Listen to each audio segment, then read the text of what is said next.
النهارده جايلكوا بالغدا بتاعنا. بس يا رب في الفيديو النهارده يعجبكم. عندنا النهارده كوارع رجلي كده، هي مش كبيره بس ما شاء الله سمينه. انا حاطه حله على النار وحاطه فيها ماده دهنيه. اهم حاجه يا جماعه النظافه بتاعه الحاجه. ما شاء الله الرجل زي الفل. هنزل بيها هنا في الحله. بسم الله الرحمن الرحيم.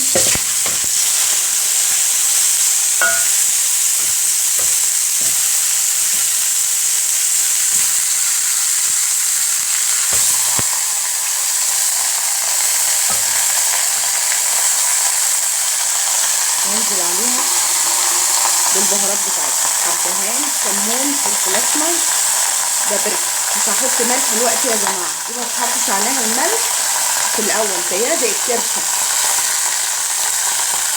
البهارات بتاعتها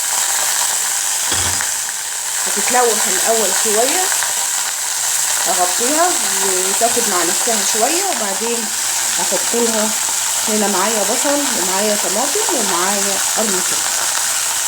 وانا حاطه هنا الميه تغلي. لازم يا جماعه هي سخنه، لازم الميه دي تتحط على الكوارع اما تغلي، ما تحطش ميه بارده. الكوارع او الكرشه اللي هي الاكلات اللي هي بتاخد سوا، ما يتحطش عليها الميه بارده. حتى لما تيجي تزوديها للاكل لازم تغلي لها ميه كده. حبايب قلبي اتلوحت، مفيش فيها ميه خالص اهي، ناشفه خالص، لازم تكون ناشفه. هنزل عليها بقى بالطماطم والبصل وقرن الفلفل.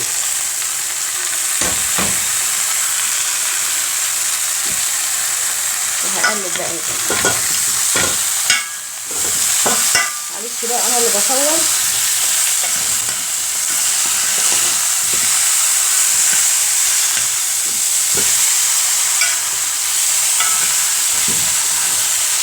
انتوا شايفين اهي مش فيها ميه خالص. الطماطم هي اللي بدات تنزل حاجات بسيطه، انما هي ناشفه خالص. دي الماده الدهنيه، معلقه الزيت اللي انا حاطاها. هسيبها مع نفسها شويه برضو. الميه اهي قربت تغلي، بتدخن اهي، بتبخر. هغطيها برضو شويه وهسيبها لما الميه تغلي وهسيبها كده يا حبايبي.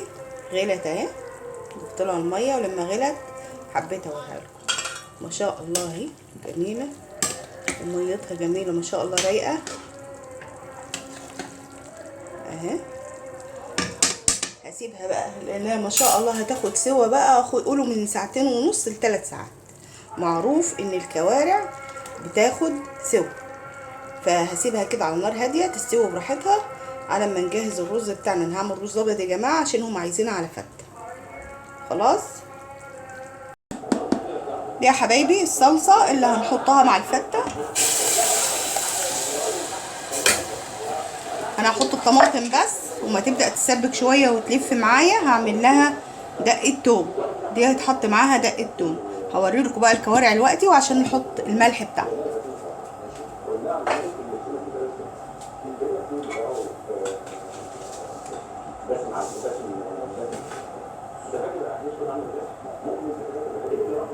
بسم الله الرحمن الرحيم.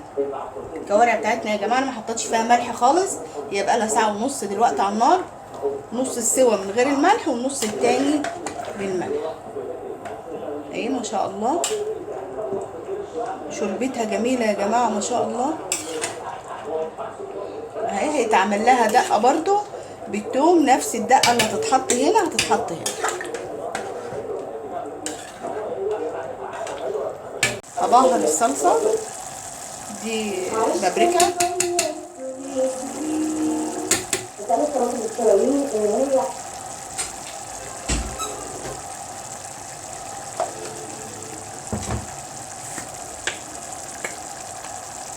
فلفل اسمر،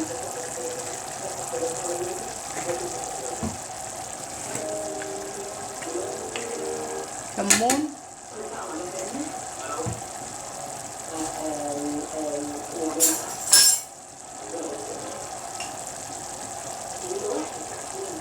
توم يا جماعه، توم مفروم.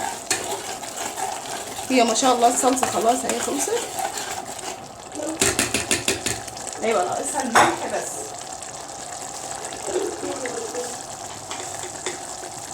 شويه كده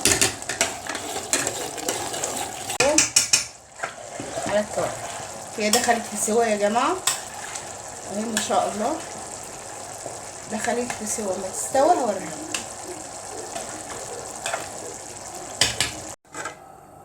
حط عليها صلصه علشان انا مولعه الشوايه من فوق البوتاجاز علشان تاخد لون بس من فوق، ان هي تحميرها صعب يا جماعه.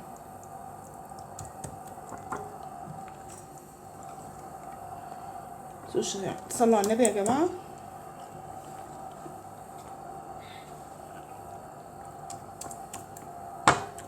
كده احطها تحت الشوايه وارجع لكم تاني عشان نعمل الفته. كده يا حبايبي انا هعمل فته. ده العيش اللي انا كنت خبزاه وعنده في الفريزر بايده، اللي انا كنت عاملاه على البوتاجاز مع فته اللحمه.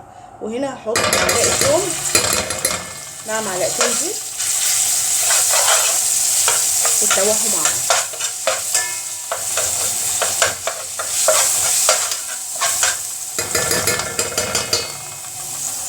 مش عايزاه ياخد لون يا جماعه، هنزل في العيش بتاعه.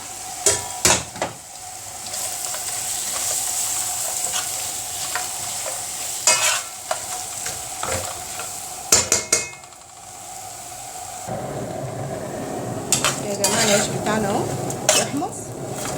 هنزل عليه في النص هنا، هدي النار شويه وانزل عليه بمعلقتين صلصه نضيفه. طبعا الصلصه دي فيها بهاراتها وفيها التوم بتاعها وفيها كل حاجه.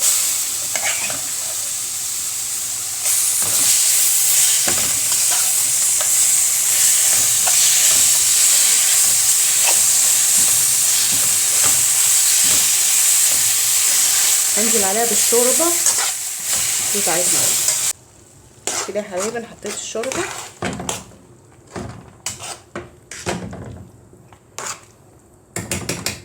تاخد غلوه بقى ونطفي عليها. يا حبايبي الفته بتاعتنا هضيف عليها الرز بتاعنا ونشوف شكلها في الاخر. حبايب قلبي دي الكوارع بتاعتنا، ايه رايكم؟ والله التصوير ظالمها ومبين الحته ديت ان هي محروقه نميه ما شاء الله، مكرمله جميله. انا حطيت عليها صلصه يا جماعه، حطيتها تحت الشوايه. وده شكلها معانا، ودي الشوربه بتاعتنا. قولوا لي ايه رايكم في غدانا النهارده. متنسوش تصلوا على النبي، واللي مشتركش معايا في القناه يشترك. السلام عليكم ورحمه الله وبركاته. عاوزين تعرفوا الطريقه